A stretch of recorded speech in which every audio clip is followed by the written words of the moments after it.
Krishna, Hare Krishna, Krishna Krishna, Hare Hare, Hare Rama, Rama Rama, Hare Hare. Yanta pravishya mama vachamimam prasuptan sanjeevayat akila shaktidhara swadhamna anyam shahasta charana shravana bhagadim prana namo bhagavate purushaya tubhyam katanchana smrute yasmin duskaram sukaram bhavet vismrute viparitam syat Sri Chaitanya namamtam. Hare Krishna. Welcome to our weekly Srimad Bhagavatam class. Today we will continue our discussions from the first canto, 5th chapter. Text number 12 is where we stopped last time. So just a brief point that, this classes that we are having here, this is more of a reflection class. I don't come with a specific agenda of studying so many verses or the connection between verses. So basically whatever I'm studying, I come and share this in this forum. So that is the whole idea of these classes. And we are studying a very important concept in the last few weeks, where the compiler of Vedas, Vyasadeva, is despondent and he is feeling lonely. What to speak of ordinary people like us. So why is he feeling lonely? And he is wondering, Sarvatma kenapi yada natushya dridayam tada. I have used all my mind and intelligence to understand. I have to serve, but still I am not happy. What is the reason? So after all this, he comes to the conclusion that maybe because I didn't glorify Krishna exclusively. Kimva Bhagavata Dharma, where he's saying that maybe I have not glorified Krishna. Priya Paramam Sanam Tadeva Chutat Priya. So because I didn't give exclusive glorification of Krishna, that's why I'm not so happy. So like this, we have been discussing, and Narad Muni has spoken some very, very powerful verses in his instruction to Vyasadeva, where he tells him that, first he tells him sarcastically, are you happy glorifying the body? Paritushyati sharira atma manasa evava o parasharya mahabhaga bhavatah kachidatmana. How are you doing? You must be very happy, no? You are glorifying only the body. Like that, he very sarcastically addresses him.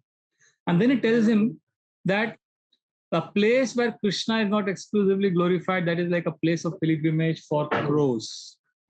Nayad vachas chitra padam harer yasho jagat pavitram pragunita kare. And then he says, if you glorify Krishna, and even if that glorification is imperfect and you have grammatical mistakes, but still because their intention is to glorify Krishna, it will have a great impact.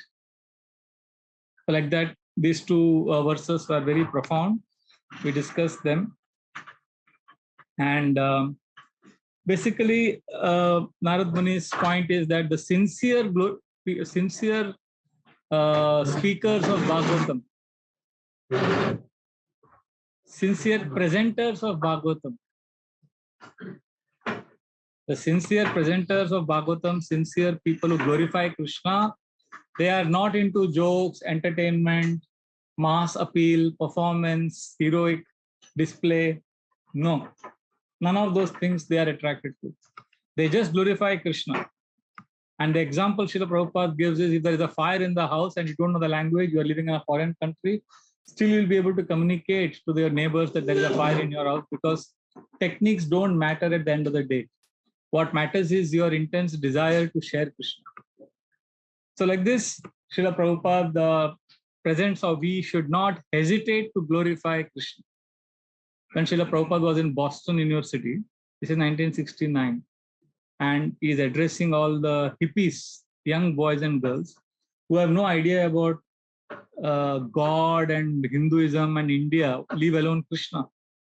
And Srila Prabhupada comes in front of them, and the first thing he tells them as he begins the class is, I want to thank all of you young boys and girls of America for giving me a chance today to glorify Krishna, the Supreme Personality of Godhead. So they didn't call Prabhupada to glorify Krishna. They have no idea what Prabhupada is talking about. So this is the mood. This is the mood of a devotee. He always looks at an opportunity to glorify Krishna. He doesn't care about the techniques. And when Srila Prabhupada was invited by Bhagwan Prabhu to come to France, although Prabhupada was going to USA from London. And when Bhagwan Prabhu insisted that you come here, they have arranged a program in a big theater, and there will be thousands of people, you come and speak. Srila Prabhupada went there. Although he didn't want to go, the program was already finalized in US. But just to please Bhagwan Prabhu, he agreed. He took a detour and went to France. And he told the devotees, what can I do? No, you can't say no to Bhagwan. Prabhupada said, Bhagwan is the supreme controller. So like that, Srila Prabhupada went for that program there. And in that big theater where the capacity was of thousands of people, it was a big theater where thousands of people could attend. But Srila Prabhupada, when he gave the talk, only 40 people came.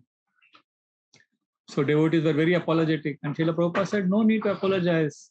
Even if nobody comes, I will glorify Krishna. He said, I will glorify Krishna to the sun, to the skies, to the moon, to the stars. I will glorify Krishna in all the directions. And in all the directions, I'm going to say loudly that Krishna is the Supreme Personality of Godhead. Because ultimately, I want a certificate from Krishna. I don't want a certificate from a pack of donkeys. Like that, Srila Prabhupada said. So this is the heart of a pure devotee of Krishna. He just loves Krishna. And when he sees people, he just wants to give them Krishna. And this Prabhupada exemplified these two verses, which we chanted last time. And then we'll take text number 12 again, which we took last time, and then we'll elaborate on it and we'll continue.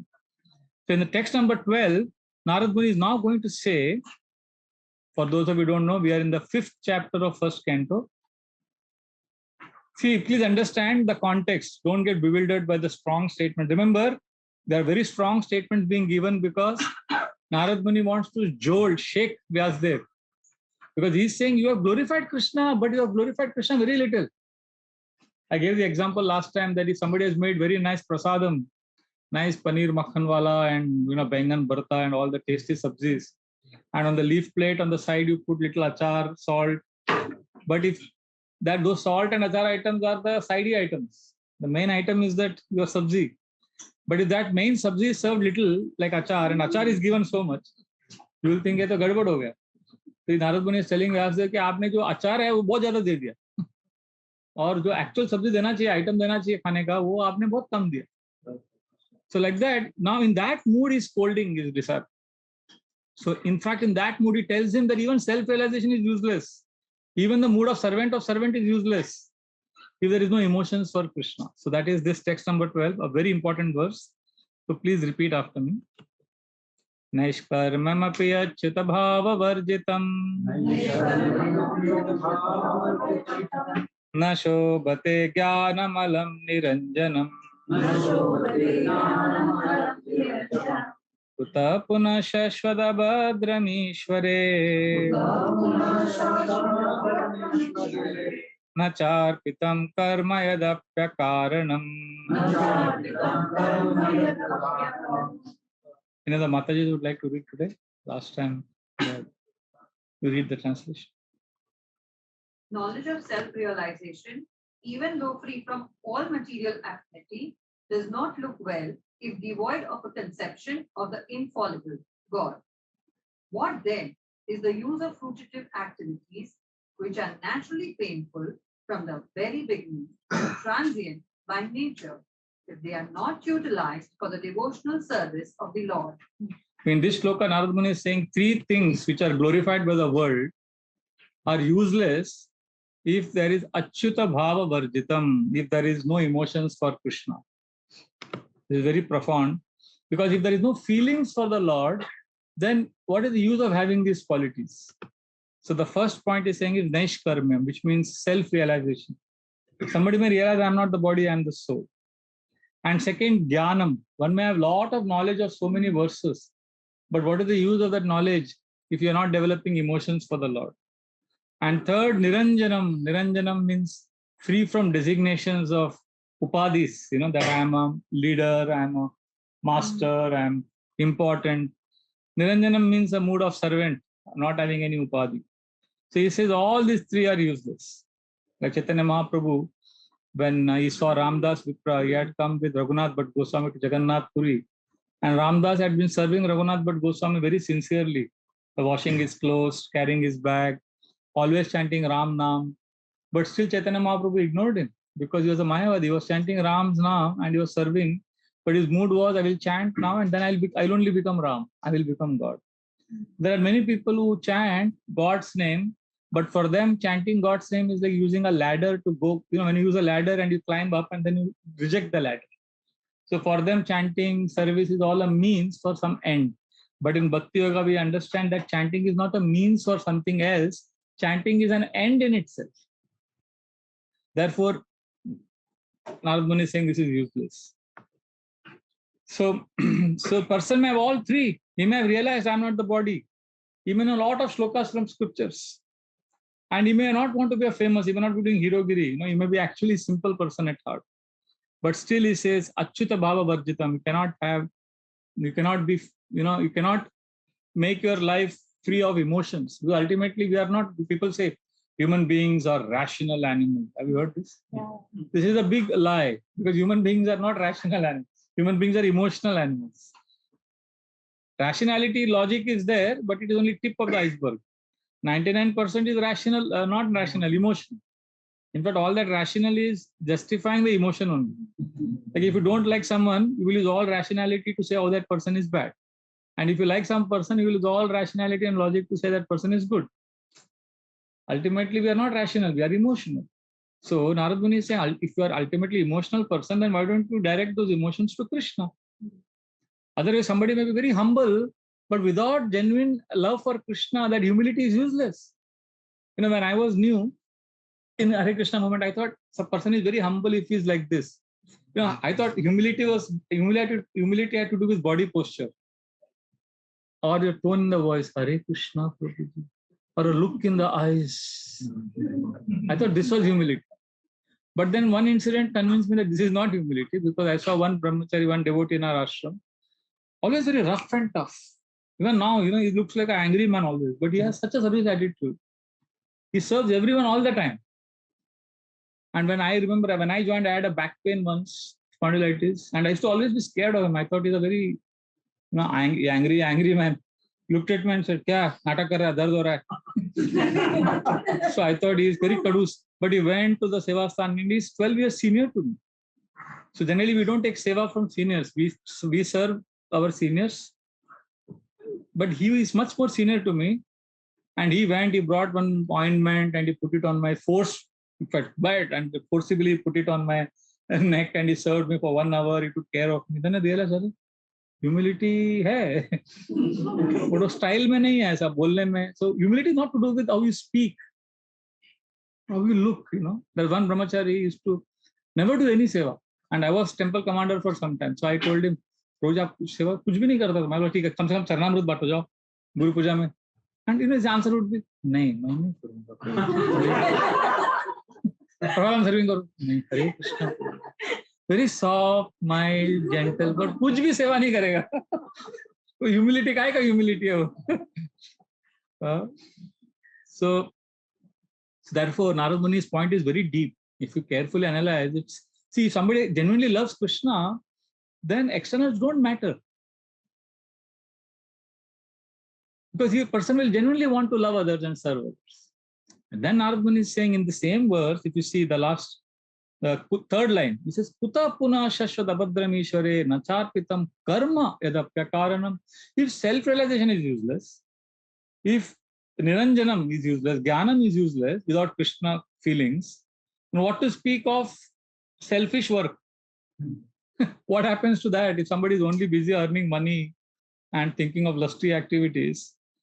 What a terrible situation he will be in. So from animalistic life, very few people come to human kind of life, where they have some culture. And amongst human beings, very few are interested in religion and spirituality. And amongst them, very few actually serve Krishna and take Krishna consciousness as number one priority. So therefore, Srimad Bhagavatam, Narad Muni wants to tell Vyasadeva that write something for those who are in this small bracket. For those people who consider Krishna as exclusively everything. उनके लिए आपने कुछ नहीं लिखा है. You have written everything. You have written many things for other people. So Srimad Bhagavatam has been written by Vyasadeva for those people who want to love Krishna purely according to Krishna's terms. It is meant for Krishna lovers. Simple. तो जो आप classes में आ रहे हो, जो शास्त्र आप पढ़ रहे हो Bhagavatam, this is a scripture that is meant for Krishna lovers. Krishna's terms. According to Krishna's terms.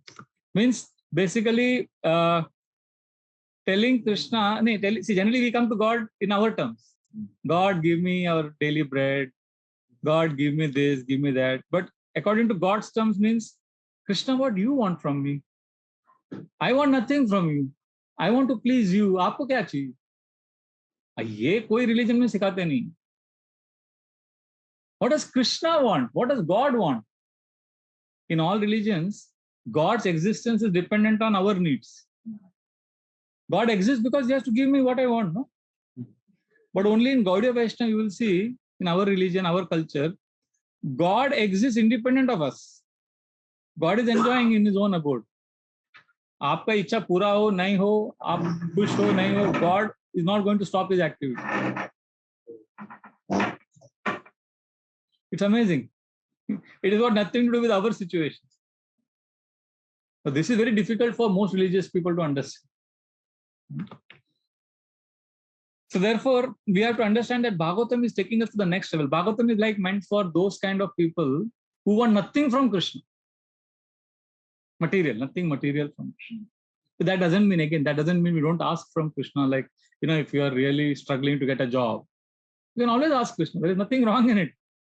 Because if a child doesn't go to the parent, whom will the child go to? But the mood, our deep mood is not that we want material things from Krishna. We want to serve Krishna. See, I used to be very uncomfortable with dogs for the major part of my life. So I grew up in a village, and when I came to Mumbai also, the one animal that I was most scared of was dog. Even today, I'm like, but now I'm much better. But what happened was, when I was in Udupi for 8 months, I had a very big experience which changed my attitude towards dogs. Now I've become very good friends. I'm not afraid of dogs anymore, because what happened when I was in Udupi, every day I used to go to temple, and this group of dogs used to attack me. They used to bark early morning. And one day they almost pounced on me, and an auto rickshaw came from nowhere, and I had a close shave. So then I thought I'll carry a stick, but then the stick was useless, So then I got an idea. I started carrying this Parle-G biscuits, 5 rupee biscuit packets. And the moment I started feeding the dogs became my friends. And every day they would be wagging their tails. And I also felt very happy, serving them, giving them something to eat. And then one day I tried another route to go to the temple. And there was a dog there. I had gone a few times from that route, and the dog would always bark at me. But because I went so many days on this route where I fed the dog, I think they communicated to him. When I went from this route, the dog was very happy. He didn't bark at me at all. I was like, there is some science here. So I noticed something interesting, that I was feeding the dogs. Initially, the dogs would bark at me. Who are you? Why have you come here? This is our territory. And the second level of my relationship with dogs was where I was feeding them, and they were happy to get something. And then there was a third level of relationship, which was very interesting, that once I was giving this, as usual, I was giving these biscuits to the dog. The dog refused to take. And I was surprised. And he kept wagging his tail, and he kept following me till my house, till my mother's house where I was staying, long distance. So I was surprised. Why? What does he want? And finally, I went close to the dog, and the dog was constantly with me only every time. And then somehow something within me told me that the dog wants affection. And the first time in my life, I patted a dog. I rubbed its head, and he was licking me, and he was wagging his tail. And then I felt so connected, and I felt so happy. And I could see the dog didn't want anything, because any of the crumbs I threw, the dog didn't eat. He was not interested in that food. Then after 8 months, when I came back to Mumbai and again went after a few months, because when I was staying there for 8 months, I was in track pant, t-shirt. I was not in my devotee attire. But after coming back to Mumbai, and then again when I went in devotee clothes. The dog was very far away, but he noticed me and he came running. So the dogs have this amazing ability to recognize and be grateful. And I realized this is a third level where this dog didn't want anything from me. He just wanted love. So in our relationship with Krishna also, we are like that. At first level, when devotees come to our life, we bark. Kyun aaya? Hare Krishna. What Hare Krishna? Get out of my life. What do you want? And then, we are like those dogs who get biscuits. Like we get some things from Krishna. So then we are also happy. Krishna, acha hai. I don't have to go to so many Babajis, so many, Baba Bengali and so many all those. I don't have to do all those things because Krishna pura karta hai. So we are at that level where our relationship with Krishna is like that of a dog who wants something from the person. But Krishna wants us to come to the third level. I mean, if somebody like me, a hard-hearted person, can feel so nice when a dog didn't want anything from me. How much Krishna will feel when we tell Krishna that I don't want anything, I just want you to cuddle me. I just want to serve you. So this is what Krishna is waiting to see. So Duryodhana and Arjuna, this was the difference. When Krishna went when Duryodhana and Arjuna came to Krishna for help before Mahabharat war, Arjuna was sitting near Krishna's feet and Duryodhana was sitting near Krishna's head. And Krishna woke up, he first saw Arjuna and he asked Arjuna that you can ask for a benediction. Duryodhana insisted that he wants to take the benediction first. But Krishna said, no, I'll give Arjuna a chance first. And he told, you have my entire army or you have me. What do you want? So Arjuna said, what I'll do with the army? I want you. And Duryodhana, he pretended to be very disappointed, but he was very happy because he couldn't believe his eyes for years. Wow, I'm going to get Krishna's entire army. What I will do with Krishna? He became very happy. But ultimately what happened, we know. So a materialistic person doesn't want Krishna. He wants Krishna's resources. But Arjuna, like devotee, wants Krishna. And Bhagavatam is meant for these kind of devotees who don't want anything from Krishna. They will be able to relish Bhagavatam. And for such people, Vyasdeva had not given anything. See, Vyasdeva had given many literatures on Krishna also, Vishnu also. But it was written for those who want something from God. But Narad Muni is telling you, write something for those people who want to give Krishna everything. उनके लिए कुछ, उनके मनोरंजन के लिए, उनके nourishment के लिए कुछ नहीं है आपके पास. So therefore, Srimad Bhagavatam was composed. This is a background. So what does this practically mean in our life, in your life? Means if we want to get the best out of Bhagavatam and if we want to experience Krishna in our life, then practically this means that every day we need to spend some time in a space of Bhagavatam or in a space of Krishna. Means not in our head space or family space or our problem space. See, all of us have problems, right? All of us have. Is there anybody here who is not suffering? We are all suffering in our own unique ways. And when we think of God also, we think from our space, our paradigms. So Bhagavatam study means spending some time which is outside my space. Means when I'm studying Bhagavatam for say half an hour every day, that half an hour I am not in my world, my problems. I want to understand and be with Krishna according to Krishna's terms. We go in Krishna's space. Yes, exactly. Generally, we are in I space. Meri dunya.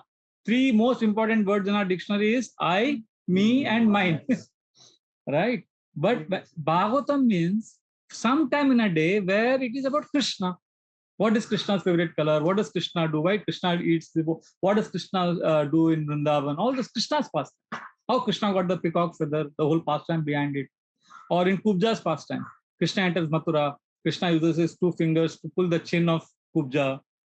And why he did that? Uske upar 15 karan hai. Why Krishna smiled at Kubja? Uske upar 15 karan. So all those things, reading about Krishna, hearing about Krishna. If you see, practically this has nothing to do with my life.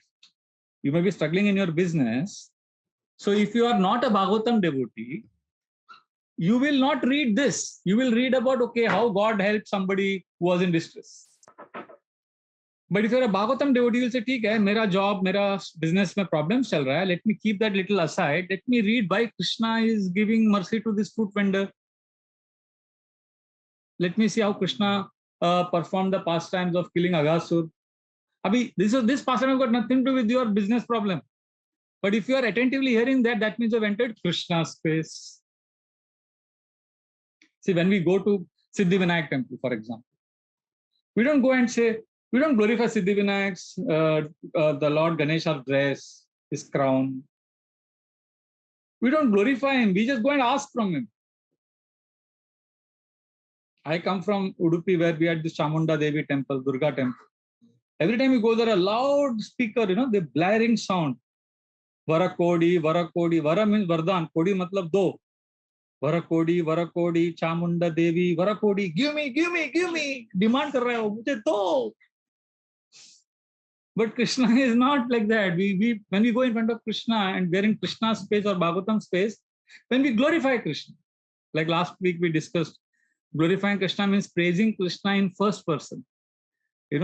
So describing Krishna's beauty, Krishna's pastimes. So when we can spend some time in Krishna's space, then everything will make sense. Otherwise, we are all in our own family space, in our head space. See, I'm not undermining your unique challenges, because those are grahasthas. They really have a lot of problems in life because there is attachment. Last class, you were mentioning that if you have to give 5 minutes lecture on Krishna, and you have to give that same lecture to Krishna, then how will you speak? Yeah. Is that the correct? See, that means glorifying Krishna in first person. Generally, when we glorify Krishna in third person. Like if I'll tell you about how Krishna is dressed with this peacock feather, how Krishna is with his boyfriends, what is Krishna doing? That is third person. But first person means telling Krishna the same thing. Krishna, you are with your boyfriends. Krishna, this is how you killed Aghasur. What happens? Then it becomes very personal. Then the praise element in prayer comes. Then we are in the space of Krishna. Then we are able to relish Bhagavatam. Then we are able to experience Krishna in our life. So this is important. Otherwise, our family problems, our relationship issues, our children, our business, they can overwhelm us, because one reality which Bhagavatam presents repeatedly is that all your relationships, all your wealth, all your family, everything is going to fizzle out. Everything is going to be taken away from you sooner or later. Either they will go away from you or you will go away from them. And it's like dying, gone, going, gone. And material life, because there is attachment, let us accept.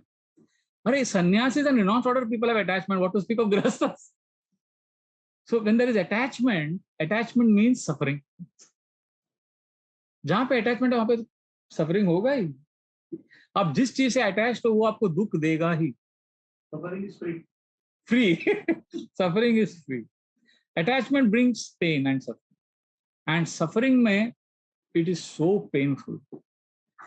So therefore, this is what I'm saying is counterintuitive, Like, okay, you are suffering, then keep your suffering aside for some time and be in Krishna's space. And then see the miracle that happens.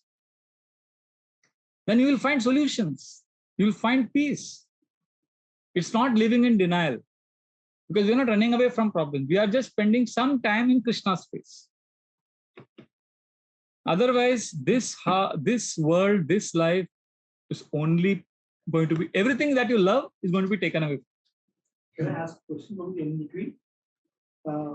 Reading the verses versus listening to the Maharaj or anybody's lectures, how different it is? Just to understand. Reading the verses and the purpose and what you're saying. Story. Trying to connect with Krishna. Prabhuji's question is that there are two ways. One is, you read study scriptures on your own, slowly read the verses, or hear somebody's class. Which one is better, or which one is, how does it correspond, or how does it work? Both are okay. But what is more important? There's a very critical point here. It is not important whether you should be studying scriptures deeply, or whether you should be hearing lectures. What is more? Studies first. It's not about studying. It's about reading. It's about being with Krishna. Being with the Krishna space. I understand. You're just asking which way is better, or which way. How do we reconcile these two different approaches? Where you simply read the verses and translation, and you're in Krishna's space alone reading. And the second is you're hearing classes by realized devotees. So both or any of them is okay. But what is more important is, it's not important which one are you doing. What is more important is, what are you getting?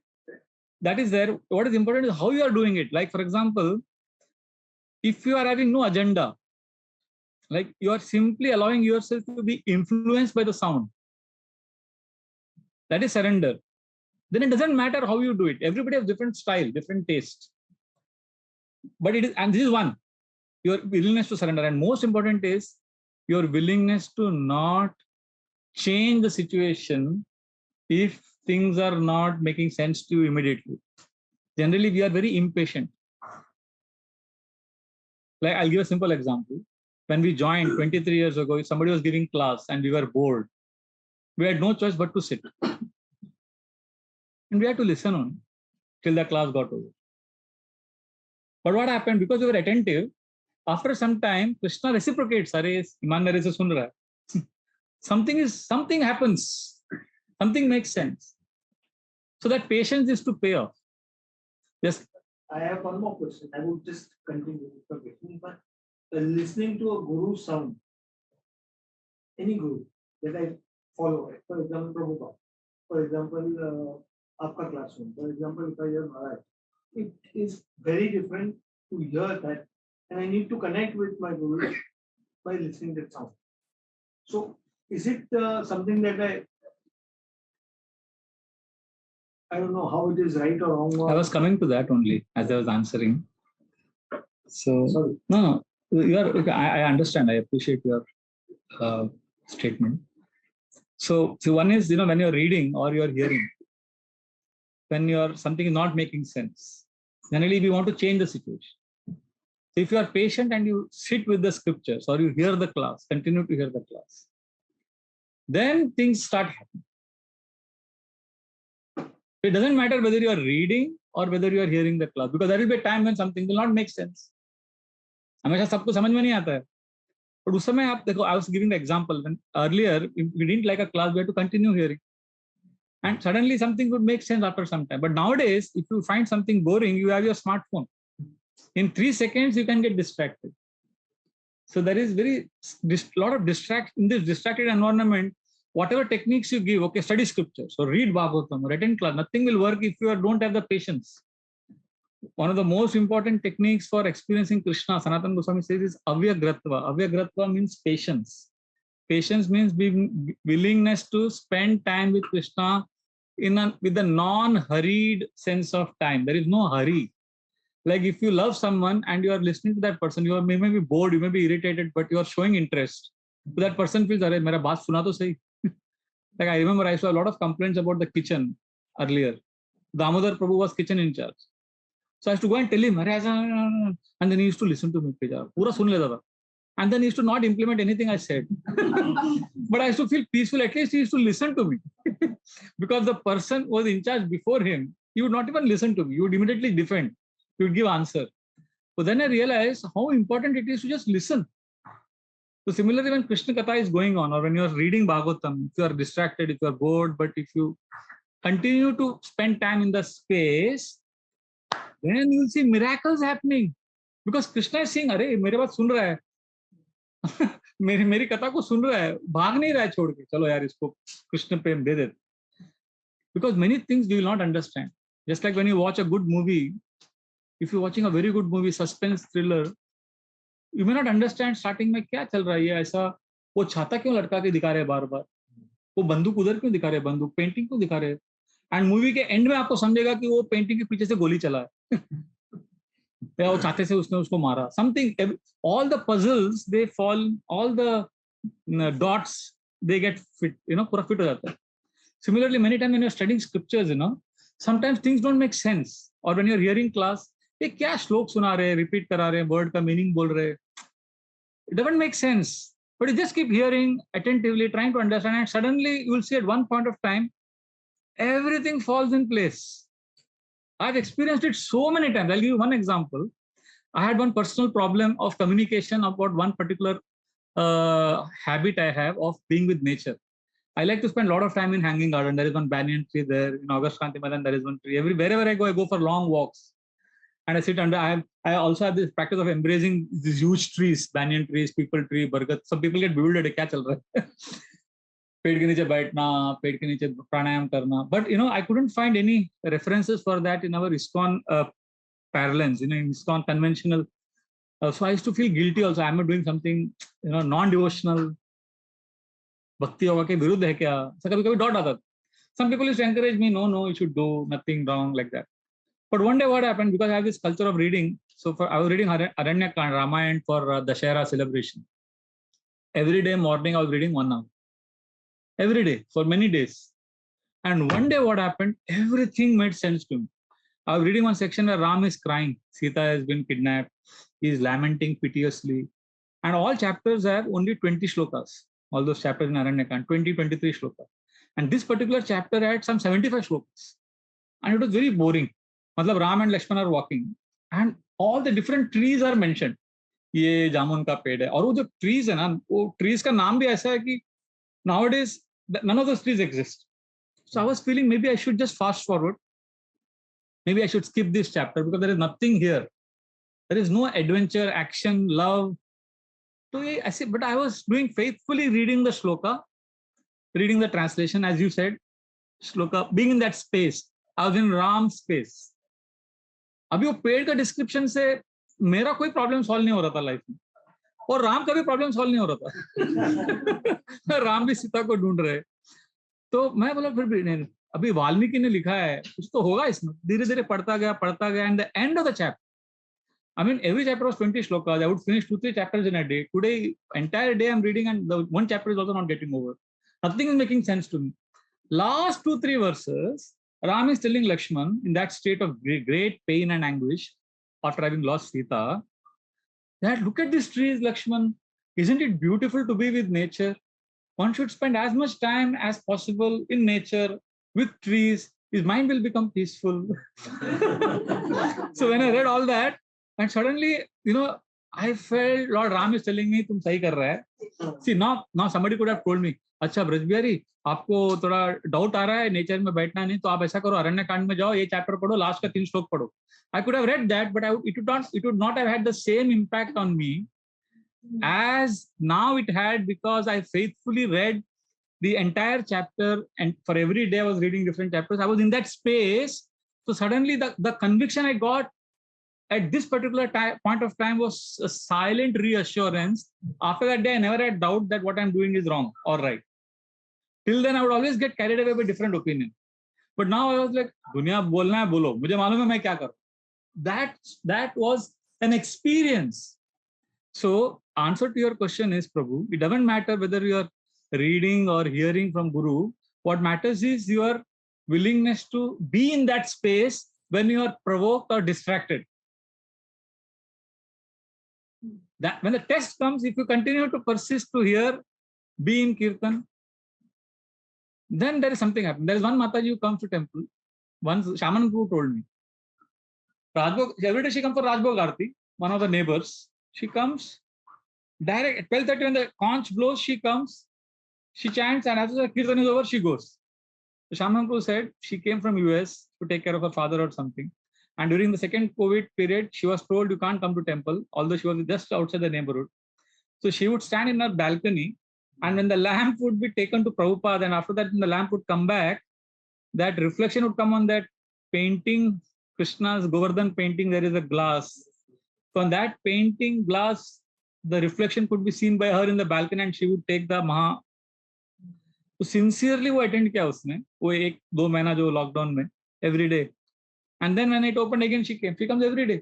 So she must be definitely experiencing something consistent, and that may be distraction, that may be temptation, but that when you become persistent in your activity of Shravadam, Kirtan, then things start happening. Just remember the movie, or a cricket lover, somebody who has a very somebody who just has a general knowledge interest in cricket, he may just watch the 10-minute highlights of the match. ठीक है, ये हो गया, India जीत गया, चलो. But somebody who loves cricket, वो पूरा 3 घंटा 6 घंटा मैच देखेगा. And when he is discussing with a friend, he will say, मालूम है क्या, वो ओवर में ऐसा हुआ था, ये हुआ था, ये हुआ था. And he will connect all the dots. So he is relishing the game. More things are revealed to him about the game than somebody who just does चालू काम. Similarly, आपके भगवान के बारे में, जो भगवान के स्पेस में आप रह रहे हो, आप चालू काम कर रहे हो, या आप एक्चुअली भगवान के साथ बैठे हो. It's like you are being with your lover and saying, देखो मेरे पास 5 मिनट है, जो बोलना है बोलो. 5 मिनट में हो गया, अभी 5 मिनट, कल मिलेंगे, चलो. But when if you really love, that watch goes away and you are with the person. So that is the mood in which we read scriptures. So coming back to the point, if we can continue the point, I was speaking about how we need to spend time in Krishna's space because this world is harsh.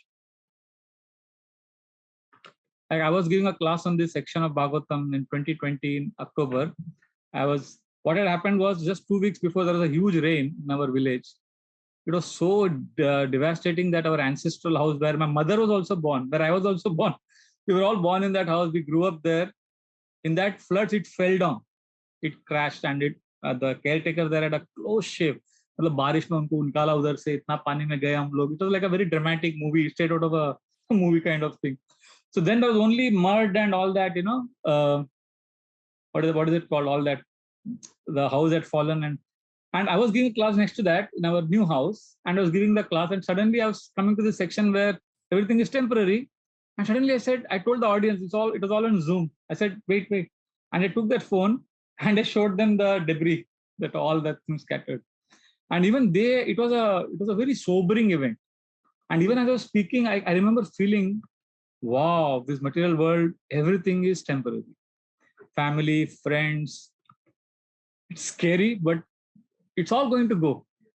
Our house may not fall, but we will be gone.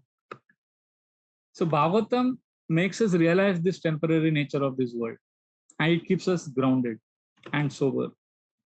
Therefore, when we chant 2 hours japa or when we hear Bhagavatam class, we are supposed to be in Krishna's space, not in our office space, home space. Then we will be able to experience Krishna. That is why we request devotees to come for the offline classes, because online you are still in your room. Like I chant my japa, for example, sometimes I'm tempted to chant in my room in the ashram. But I know that's my working, that's my, where I write my books, where I do my work, So I deliberately get out of there. I come to temple hall or I go somewhere else and chant, because you can't do the same thing. You can't enter that space so easily. Energy is different there. So therefore, Chaitanya Mahaprabhu and pure devotees of Krishna, they want us to realize that everything is going away from us. The people you love the most, they have the potential to hurt you. And even if they don't hurt you, they will be taken away from you. So ideal is, okay, be sober in your... I remember one devotee was getting married, and he was a very excited devotee, always, enthusiastic, jumping, happy, bubbling with joy, always. So when he was getting married, we took him to meet His Holiness Radhana Swami Maharaj. And Maharaj, the first thing he told him, smilingly, just don't go crazy just because you're getting married. First statement, don't go crazy because you're getting married, because marriage is not, it's not something to be excited about. It's just a sobering event, responsibility you take, because material life will bring suffering wherever you are. So what is important is we want to revive our relationship with Krishna. We want to reform our attitudes that we have, the paradigms, the faulty paradigms that we are living in. And we want to remove our anarthas, which is there in our heart. Unfortunately, most people who are devotees of God are only interested to know what God can do for them.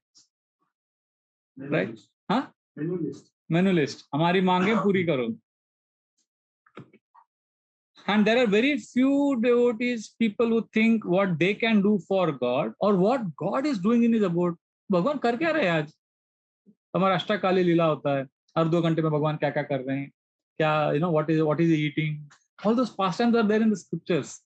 Very few. When we talk about God, we generally talk about him in relationship to ourselves. But bhakti happens, bhakti miracles start happening when we speak about him as independent of us. And that is Bhagavatam's specialty. And for this minority of devotees, Vyasdeva had not yet given a scripture. That is why Narad Muni is saying, आप भागवतम लिखो, कुछ लिखो ऐसा जो भक्तों को आनंद दे, जिनको बस भगवान के बारे में सुनो. So therefore, Narad Muni till now he had scolded Vyasdeva. Till now he's been scolding him that the place of crows, whatever written is nonsense. But now he starts giving positive instruction. He says, actually, my dear Vyasdeva, you are the best person qualified to glorify Krishna. And you are the one who can take care of such devotees who want to exclusively glorify Krishna, because you have no selfish agenda. And that is verse number 13, which we will chant now. Please repeat after me. Ato Mahabhaga Bhava Namo Gadra Shuchi Shrava Satyarato Drita Vrata Urukramasya Kila Bandha Muktaye Samadhinano Smaratat Vicheshtitam.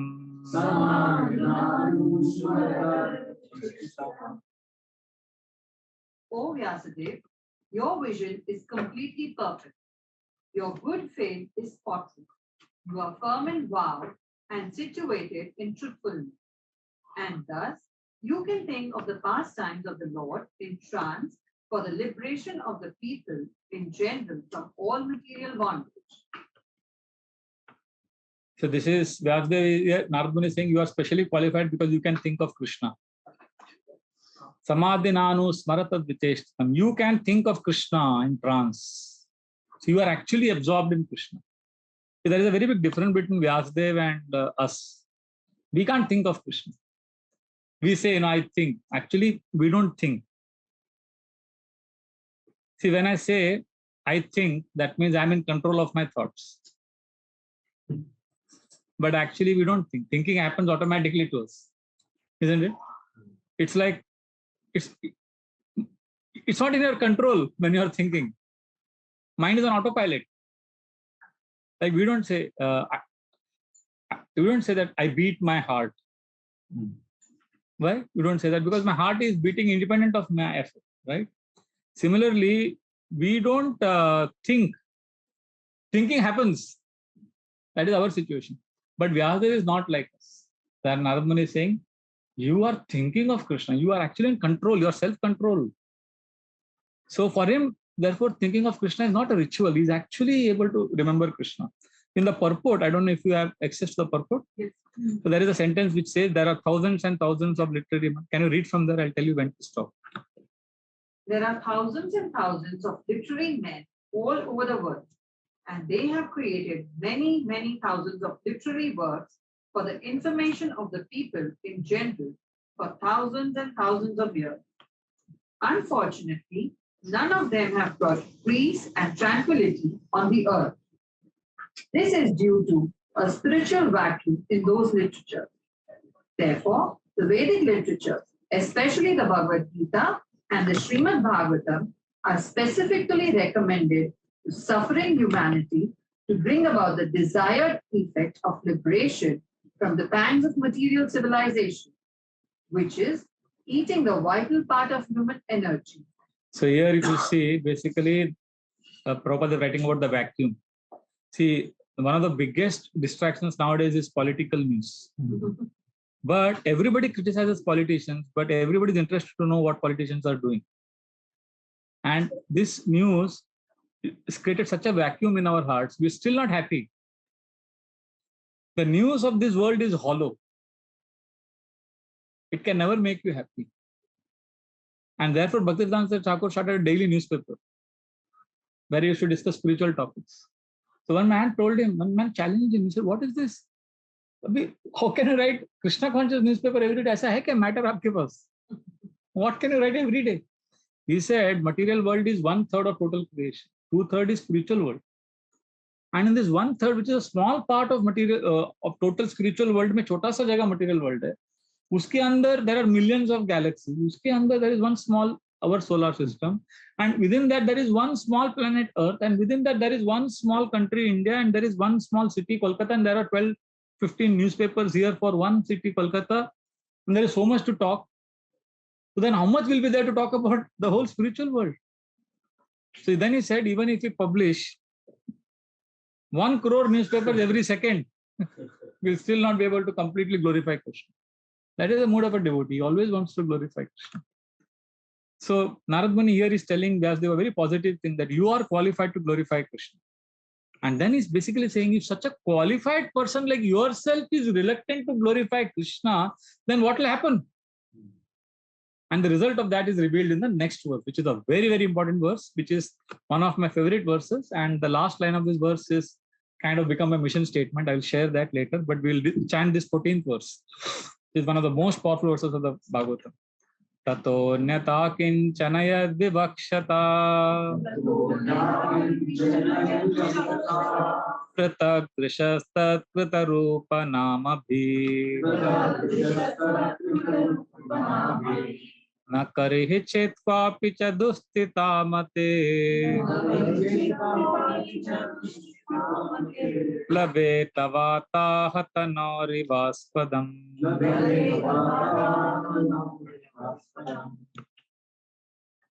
Whatever you desire to describe that is separate in vision from the Lord from the Lord simply reacts with different forms, names, and results to agitate the mind as the wind agitates a boat which has no resting place. The two important points I mentioned here. First is action and reaction. If you don't glorify Krishna, there will be action and reaction in our lives. So that is what is mentioned as the first point. Pratak dishastat kritarupa namabhi. There will always be reaction, action and reaction. Second is the last line which says, Labeta vata hata naurivaspadam. That just like a boat is thrown away. Similarly, saying the mind needs a resting place, just like a boat has a resting place. Means the resting is not material security. Means that anchor of Krishna has to be there, that where the mind is rested, where you feel safe, where you feel a sense of belonging, where you feel peace, where you feel a sense of being loved, where you are at home with Krishna. That place has to be there, and that is not of this material world. And Krishna is that resting place. And Narad Muni is saying, Vyasdev, you are qualified to give that shelter. You are qualified to give a person that resting place for the mind. And if you don't give that, people will only get action reaction because they're not connected with Krishna. So basically, Vyasdev has given many Puranas, many literatures. This is tragic. Narad Muni is saying this is tragedy because you have given so many literatures, but you have not given a resting place for the mind. The mind is constantly agitated because the mind keeps getting confused, keeps going here, keeps going there. So many questions. I have seen devotees asking so many doubts. ऐसा क्यों है? ये scripture में ये क्यों है? The result of all this is confusion. And they keep doing different things. Like, one person, he goes to IIT one day to study. Next day, he goes to All India Institute of Medical Science to study MBBS. Third day, he says, I'll study CA. Fourth day, he is doing law. तो उसको कुछ भी degree नहीं मिलेगा. क्या कर रहा है वो? Focus on one thing. If you do too many things, you'll get nothing in the end. So therefore, our mind will go crazy. So Narad Muni is saying mind needs a resting place, and that resting place is not this world. This world is simply a bridge. You don't make a house in the bridge. Bridge is you use to get out. So your life in this world is a bridge to get out of this world and go to Krishna. But unfortunately, we have made this world, this life has everything for us. We don't realize what Mahabharata says. Hani, hani, bhutani, gachanti, amalayam. Every moment, thousands of people are dying, but those who are living, they think they will never die. Ashatadana purusha dharmasyasya parantapa aprapya mam nivartante mrityu samsara vartmani. Bhagavad Gita says, mrityu chakkar mein log phas rahe hain because they don't have faith and they're constantly thinking they'll make this world a better place. Therefore, Narad Muni is giving an example here of a boat being tossed by waves. He says, we are just getting tossed. We need a resting place, and the resting place is Krishna's lotus feet. Ainanda tanuja kinkaram patitam mam vishame bhavam budo kripaya tava pada pankaja sitaduli sadrisham vichintaya. Just Krishna's lotus feet is that shelter. We want Krishna's shelter of his lotus feet. Otherwise, we are creating suffering in this material world. Constantly, we are suffering. So, and I'm sure each one of you has more stories. I'll just tell you one couple of incidents I want to share with you, which kind of is like a rude awakening to me. I'm sure you will have your own stories, but I'm just saying this so that it provokes you to think of your own examples. When I was staying with my mother, one day I went to a temple and I heard a voice from distance, familiar voice, and I looked back. It was this boy, young boy whom I had known 15 years ago in Chowpatty temple. He was such a nice, smart boy. He was looking like a movie star, tall, handsome. And he came to Jagannath Puri Yatra with our IYS boys. And I used to make fun of him always about his marriage and all that. And then we used to go swimming in the deep sea in Puri. And he was from a fisherman community, and he knew how to swim in the deep sea. And he used to take me deep inside and very adventurous, very nice devotee. And after Yatra, I didn't see him in temple. And I was waiting, kabhi aayega, aaya hi nahi mandir. And then after some time we forget, right? Life is busy. After 15 years, this time when I was in Udupi and I went to the temple and suddenly I heard his voice and I looked at him. He was on a very unique kind of wheelchair. It was like lying like this, I asked him, I spoke to him. And then I came to know that he met with an accident and he's like this. And I said, no, you'll be all right. Don't worry. Then I just asked him, since how long you've been like this? He said, since 2011. He's paralyzed from neck down. Since 2011, and he's fully alert. But and such a great swimmer, last 11 years, he's just paralyzed from neck down. And when he spoke to me, my heart just sank. Look at the unpredictability of this world and the harshness and the cruelty of material nature. You can sit and analyze why, what, how, but at the end of the day, the reality is this world will only give us suffering. And even this nature walk, I mean, I love nature, but behind that smiling face of nature, there is a cruel hand of death. Like I remember that particular walk, that narrow lane I used to walk, all trees around, and there's a beautiful stream of water flowing. And rainy season, it's more beautiful. It looks more pleasing. And I was walking, and suddenly from that narrow lane, I saw a bike coming full speed ahead of me. And this guy was talking on his smartphone. He was driving full speed. And I was right in the middle of that. And next to me was a big stream. And I thought, now, what do I do? If I go on the left side, ideally he should go on his right, which is my left. But he was walking towards me on my side, right side. So I said, if I stay here and if it doesn't change, then he'll hit me. But if I go on my left and he also turns same time, really. The other option was to jump into the stream, but it was scary. I may break my bones, I may die. So then instinctively I thought I'll go on my left. So I turned left. And just when I turned left, he also had turned right and is about to hit me. And then he realized he turned left. And just then a car from behind me came rushing. And I was like 1 second, 1 millimeter from a car going ahead of me here and the bike going from here. Just 1 millimeter. And when the car passed and the bike passed, both of them screeching horns. And I had a very close shave because my mother was already bedridden. And I was alone. It was COVID time. I know if something had happened to me, I would have been disastrous. And then when the car went and the bike went, and I stood there frozen. And then after 5 seconds, I realized it's quiet.